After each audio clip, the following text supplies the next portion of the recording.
Queridos hermanos, estamos celebrando este cuarto lunes, este tiempo de Cuaresma. Vamos a meditar en el Evangelio que la Iglesia nos propone para rezar en este día. Evangelio de nuestro Señor Jesucristo según San Juan. Jesús partió hacia Galilea. Él mismo había declarado que un profeta no goza de prestigio en su propio pueblo.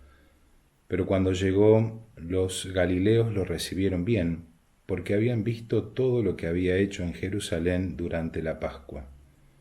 Ellos también, en efecto, habían ido a la fiesta.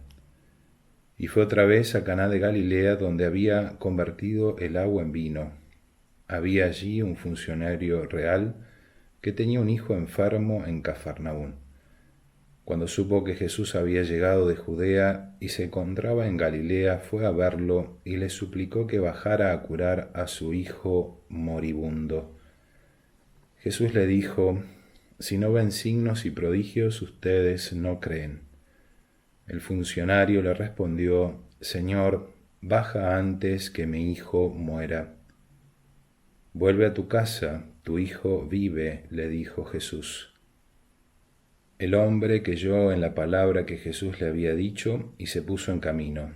Mientras descendía le salieron al encuentro sus servidores y le anunciaron que su hijo vivía. Él les preguntó a qué hora se había sentido mejor. «Ayer a la 1:00 p.m. se le fue la fiebre», le respondieron. El padre recordó que era la misma hora en que Jesús le había dicho: «Tu hijo vive», y entonces creyó él y toda su familia.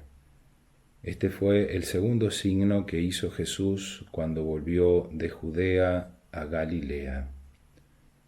Palabra del Señor, gloria a ti, Señor Jesús. Queridos hermanos, este evangelio que acabamos de escuchar, este milagro que hace Jesús con este servidor, probablemente algún centurión o algún funcionario real de la corte del rey, de la corte de Herodes, nos invita a mirar profundamente cómo tiene que ser nuestra fe. Este funcionario real le pide a Jesús que obre el milagro porque su hijo está por morir, y un detalle que lo diferencia de otro centurión que le pide también. En aquel caso Jesús lo acompaña. En este caso no. Dice San Agustín que probablemente la fe del centurión era mucho más robusta y por eso Jesús lo acompañó.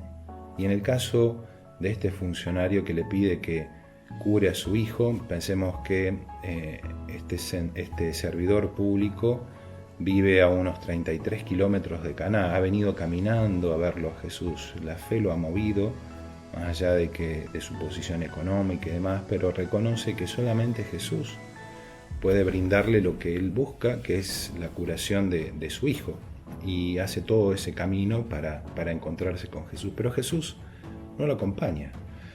Jesús quiere probar la fe y sobre todo quiere darle a entender que Él es capaz de todo porque es Dios. Y por eso le dice que vaya, que vuelva, que su hijo está sano. Y el texto no dice que se emprende el regreso. Cuando llega, imagínense, 33 kilómetros, llega al otro día y los servidores le dicen que su hijo ya había sido curado, ya estaba curado. Entonces le preguntan: ¿a qué hora fue esto? A la 1:00, la misma hora en la que Jesús le había dicho que su hijo estaba sano.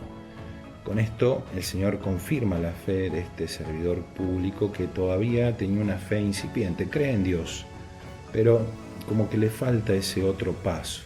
Esto también nos enseña mucho a nosotros, porque a veces estamos muy pendientes de las cosas sobrenaturales que puedan acaecer en nuestra vida, de que Dios tiene que necesariamente mostrarse para que yo crea.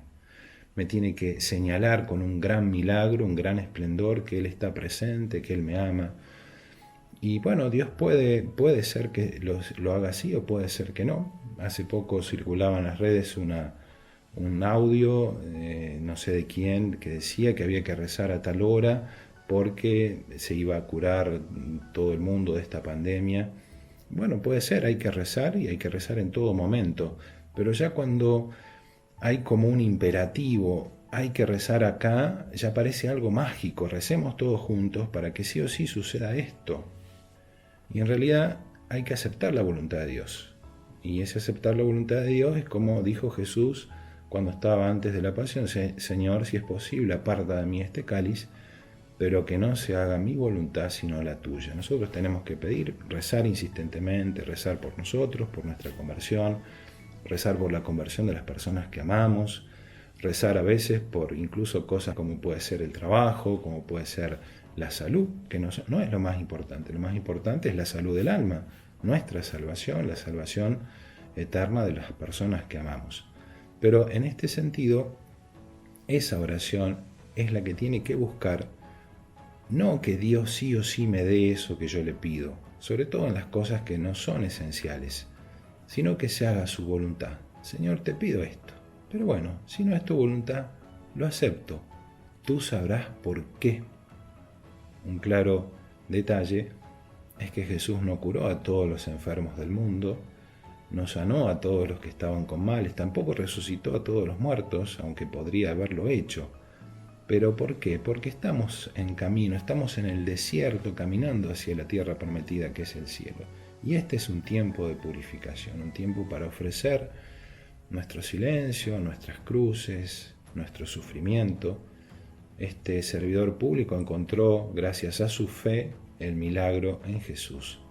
Que también nosotros le pidamos con insistencia y con mucha fe para que el Señor nos obtenga aquellas cosas que anhelamos, que deseamos. Pero si el Señor se muestra como distante, si se muestra silencioso, tal vez porque el Señor quiere que nuestra fe sea más robusta y que seamos capaces de aceptar esa cruz de cada día y seguir sus pasos. Que nuestra Madre la Virgen en este lunes nos conceda las gracias que más necesitamos.